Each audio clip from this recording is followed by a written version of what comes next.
guys, welcome back to my channel and welcome to part 2 of my art tip mini series.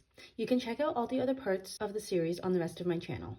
I'll have the basic tips given in a chart at the end so you can screenshot it and keep it for reference. Today, I'm going to be talking about my art tips related to accurately drawing your references. I'm super big on drawing from references for my art, and so these tips have really helped me along the way. This first tip is to compare the lines in your reference drawing to horizontal and vertical lines. Back when I was in first year, my studio art professor said this during a lecture, and it was a revelation. Sometimes your eye deceives you about what direction or angle a line is following. So as a result, you're drawing a sketch with lines that you think are correct, but they really aren't. So this tip really helped me with the problem I had where I would finish a drawing of my reference and I could tell something was off, but I wasn't quite sure what that was. So as you can see, when I'm drawing this turtle, I'll put my pencil up to the picture and I'll measure the angle on the picture either with my eyes or the pencil itself. So I compare the angle that the line on the picture is to a horizontal or vertical line. If it's moving left of the vertical line or right of the vertical line, above the horizontal axis or below the horizontal axis. This is the main thing that can mess up your transfer from the reference image. You might think a line is at a downward angle when really it's more horizontal. Drawing accurate lines will help you create a more accurate replication of your reference photo. So yeah, as you can see, I just keep going back, looking at my reference photo, comparing the angle of the lines of the actual reference photo to horizontal and vertical lines and transferring that back into the lines I'm drawing in my sketchbook.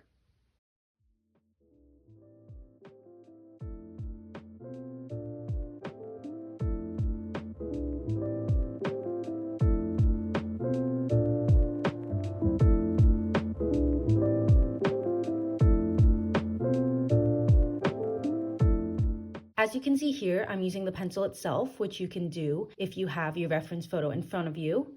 I've learned to do this by my eyes and I visualize a grid. But if you're having trouble doing that, there are free programs where you can insert your picture and place a grid on top of it if you really want those physical horizontal or vertical lines where you can compare your reference photo to directly. The next tip I have is a bit of an add-on to the previous one, but it is to use your pencil for measurements.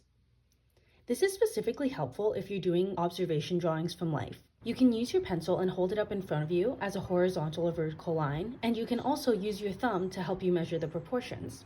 Just make sure when you're doing this that you hold the pencil away at a consistent angle and distance so that you are keeping the frame of reference the same. So as you can see here, I wanted to draw these flowers from real life, and so I held my pencil out at a consistent arm's length and used my thumb to measure how tall that object was. Then I can bring the pencil down to my paper and use that same measurement onto my sheet.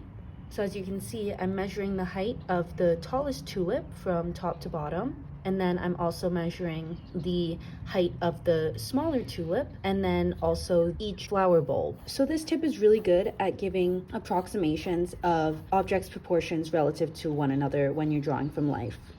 And the last tip in this category is to start with a good base sketch. I really recommend spending a bit of time on your initial sketch. You don't have to complete it to perfection, but really get the proportions right and determine where things are going to lay out on the page. You really don't want to spend all this time working on a piece only to end up unhappy with it because it doesn't look quite right at the end. What you really want to focus on are proportions.